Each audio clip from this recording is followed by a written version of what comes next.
Hi, welcome to the first episode of A State of Cloud Data Warehouses. Tonight's episode, how to run Doom inside Snowflake.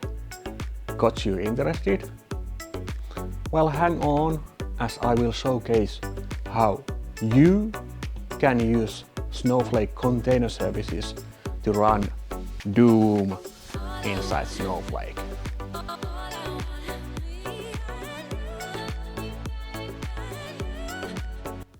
Why Doom, you might ask?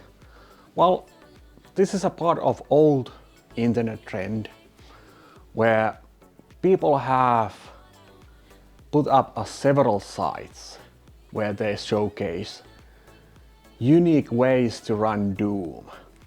The idea is that if you have enough CPU and a screen, something like that over there, you should be able to run Doom.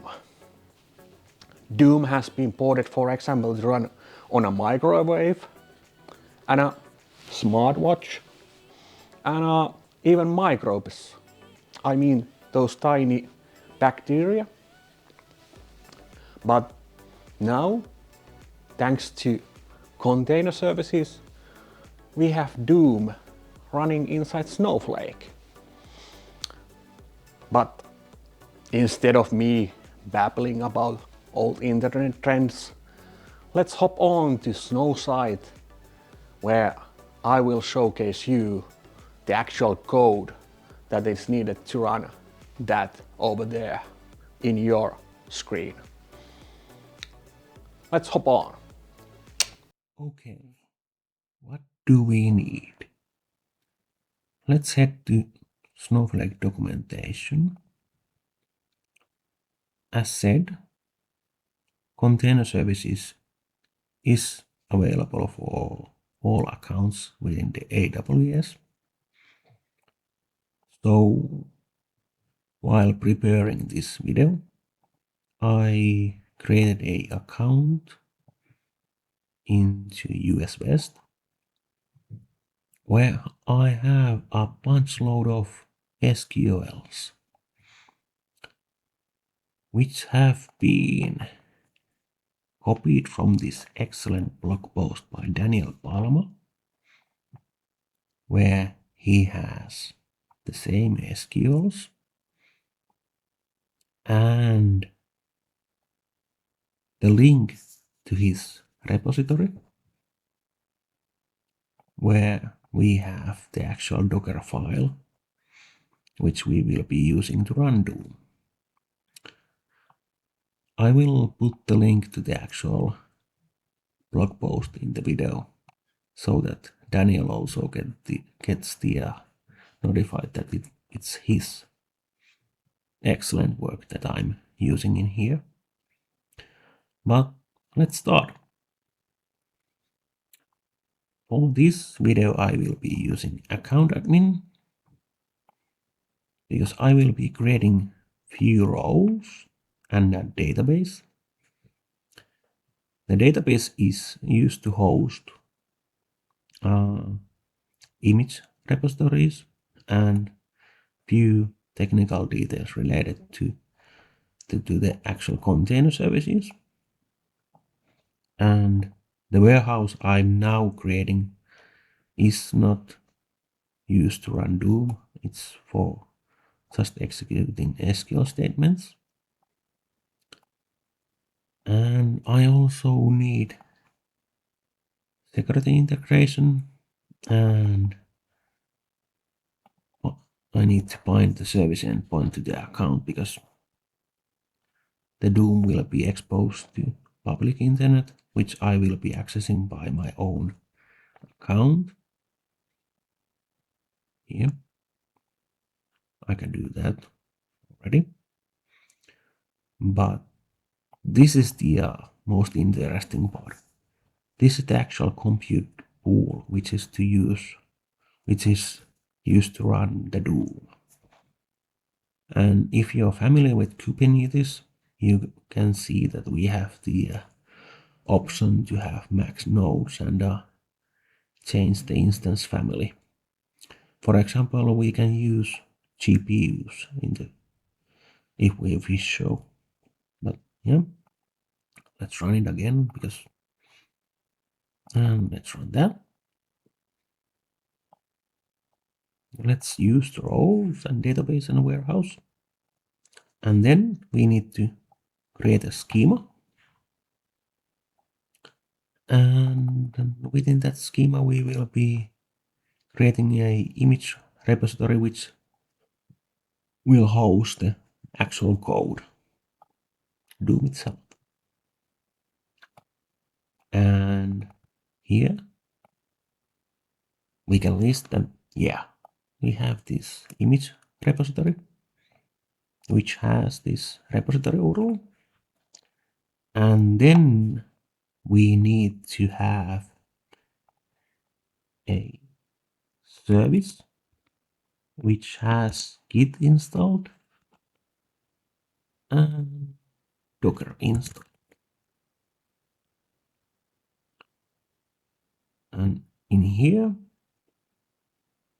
let's make a directory.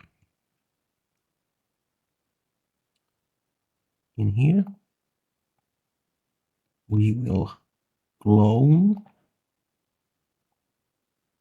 the actual repository.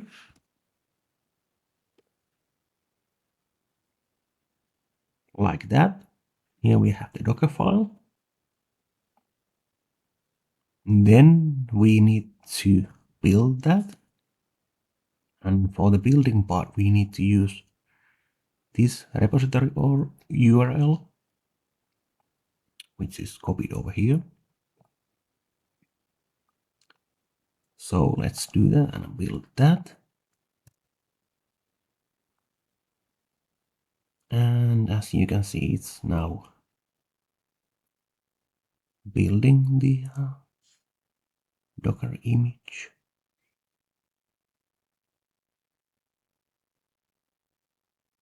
And that's done. Next, we need to push that into container services. Preparing and waiting. Oh yeah, totally forgot. I need to log in into Snowflake, and I have totally forgotten that I need to do this as well. Luckily, Daniel has an excellent documentation, so let's create the necessary script.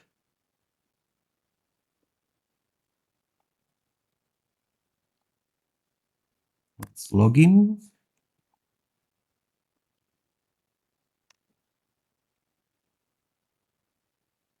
Voila, we're now logged on. And let's push.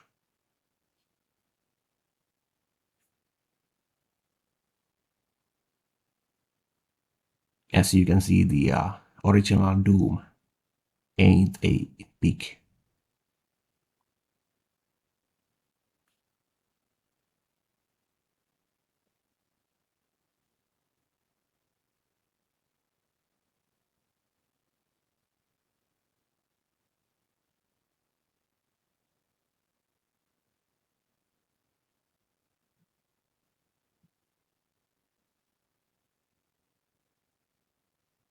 And that's done. Next up, let's check that our compute pool is active or idle. Anyway, we don't want to have a compute pool that is provisioning. That's the idea. Idle or active. Either way, it's good. Then we have the warehouses.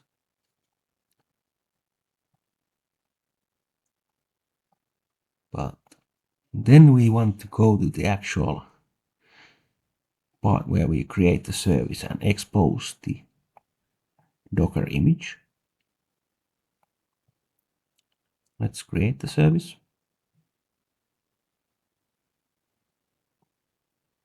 And then show endpoints. As you can see, it's provisioning the endpoint. While that is provisioning,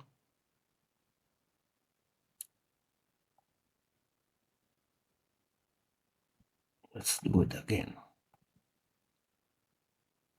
Few minutes. I might need to fasten the video for this.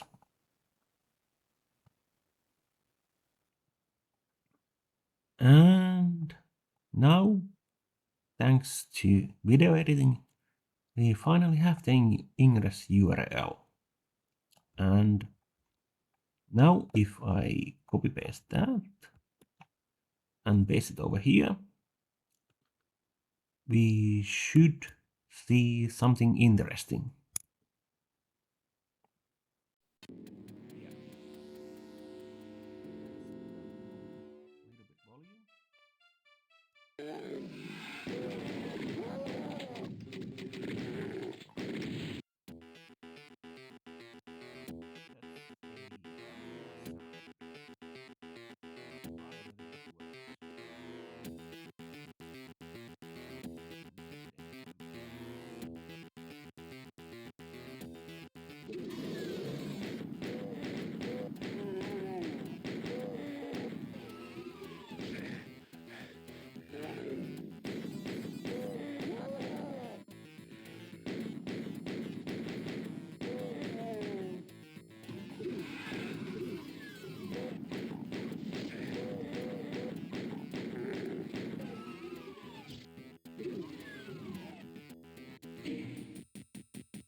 Okay, that was interesting, wasn't it? Unfortunately, that's not the actual use case for container services. Container services are meant to provide means for developers to run any kind of code within Snowflake ecosystem. Let's say that you are building a data pipeline and you know that C or C++ is the best option to run the actual code. Well, now thanks to container services, you can Dockerize the actual code into an image and run the actual code piece within container services. Or on the other hand, you are doing a migration from a legacy system and they have a code piece that is an excellent, but it's written in COBOL. I know that COBOL might scare you, but it's an excellent code for some use cases. And thanks to container services, now you have the option to run COBOL inside Snowflake. I'm not saying that you should, but at least now you have the option. Or you are building a new data platform and you're thinking of where to host all the bits and pieces necessary for data platform. You can either use SaaS options. For example, in DBT's case, you can use DBT Cloud or you can use DBT Core. And if you know DBT Core, it needs some kind of compute. You need an CPU or VM or any kind of location to run and host the actual code. And now thanks to container services, you can run DBT Core inside Snowflake. So you can build the whole end-to-end pipeline within Snowflake. DBT Core on the ingestion part and doing the actual transformation and extracts and so on and so forth. And use, for example, Streamlit for visualization. The possibilities are limitless. But as always, this is the first version of container services.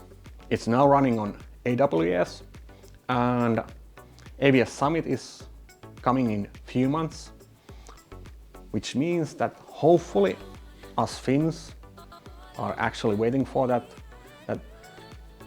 can we have container services running on Azure, and also on GA, because I know that means a lot for several people. So those are the next steps that I'm waiting for container services, and I know that the options will even enhance from this version. But that's the future. We are only purely guessing what else the actual Snowflake developers are cooking up at San Mateo. But that's for all for this video. Thanks for watching and see you next time. Bye bye.